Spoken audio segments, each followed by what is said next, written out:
La insuficiencia cardíaca es la dificultad que tiene el corazón o bien para llenarse o bien para bombear la sangre con la fuerza necesaria para el correcto funcionamiento de los órganos y tejidos del cuerpo.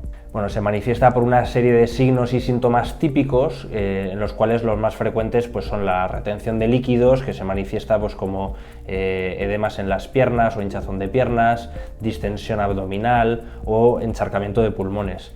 Y los síntomas más típicos sobre todo son la fatiga al esfuerzo, la fatiga cuando en decúbito o al estar tumbado en la cama, o la necesidad de incorporarse rápidamente, sobre todo durante el sueño. Hay un circuito, el circuito cardiorrenal. Si se ve afectado uno de los órganos, lo más probable es que el otro le siga por detrás en esa afección, bien sea de inicio cardíaco o bien sea de inicio renal.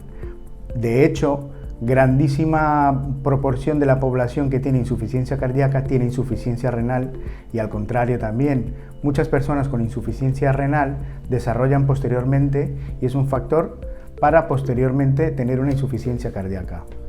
El riñón tiene la capacidad de hacer un equilibrio entre todos los líquidos del cuerpo, y el corazón lo que hace es bombear esa sangre para que finalmente todos los órganos del cuerpo tengan un correcto funcionamiento y estén bien conectados entre sí.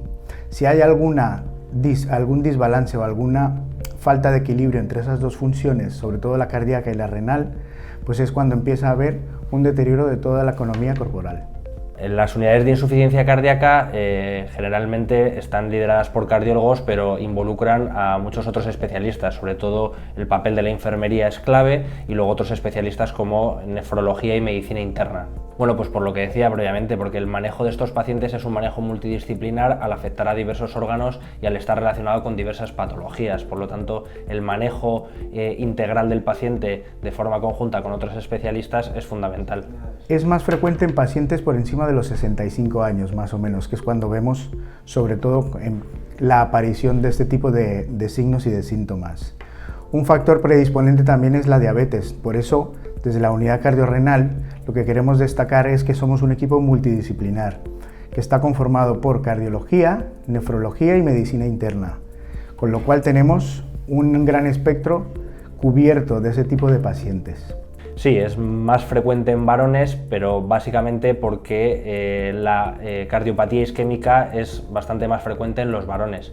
Aún así, hay otro tipo de patologías como las enfermedades valvulares, como las arritmias y otras enfermedades cardiológicas que también pueden derivar en una insuficiencia cardíaca. El tratamiento de la insuficiencia cardíaca, en primer lugar, está basado en el tratamiento etiológico o de la causa, si hay una causa desencadenante que pueda haber desencadenado la insuficiencia cardíaca, ya sea, por ejemplo, la enfermedad coronaria o la cardiopatía isquémica o una arritmia, que una vez se resuelve, pues se resuelve la insuficiencia cardíaca.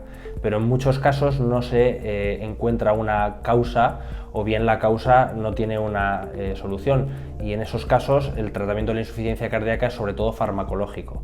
Existen 4 pilares de tratamiento que han demostrado en diversos ensayos clínicos disminuir la mortalidad, disminuir los ingresos hospitalarios y mejorar la calidad de vida.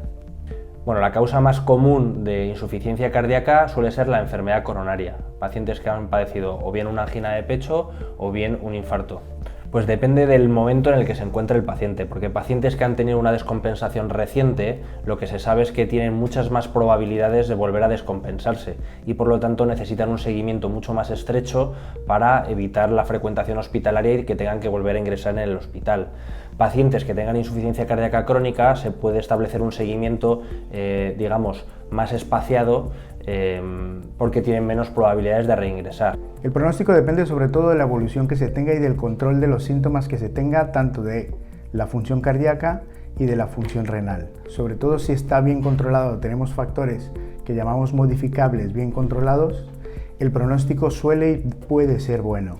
Entre ellos son un adecuado control de peso, un adecuado control de la tensión arterial y también un control adecuado del azúcar en caso tal que el paciente sea diabético. Si tenemos un control adecuado de esos factores, que son factores que van a hacer progresar esas dos afecciones, podemos hablar de un buen pronóstico si hay un buen control de esas 3 cosas, sobre todo de esas 3 cosas.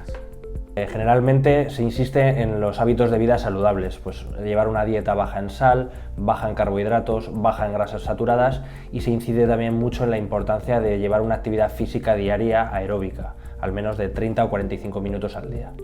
Por supuesto, no la insuficiencia cardíaca en sí, pero sí las enfermedades que pueden derivar en insuficiencia cardíaca, sobre todo la enfermedad coronaria. Llevar un adecuado control de la tensión, del azúcar en pacientes diabéticos y del colesterol es fundamental para prevenir las enfermedades cardiovasculares, y por otro lado, evitar el tabaco y el consumo excesivo de alcohol. Sobre todo destacar la tendencia actual es justamente eso, tratar a un paciente de manera global, con lo cual desde el punto de vista de policlínica hemos apostado por un equipo multidisciplinar que incluya una enfermería que esté capacitada, un cardiólogo, un nefrólogo y un internista que están sobre todo metidos en la labor de cuidar a ese paciente desde sus inicios y evitar progresiones. Entonces, lo que más destacaría de este tipo de unidades es la opción de ser multidisciplinar, de ser rápidos tanto en el diagnóstico como en el tratamiento, y sobre todo asegurar también un seguimiento. Entonces, eso nos da una ventaja con respecto a un paciente que se vea desde los 3 puntos de vista distintos. Entonces, por eso destacaría sobre todo el trabajo multidisciplinar que estas unidades nos ofrecen.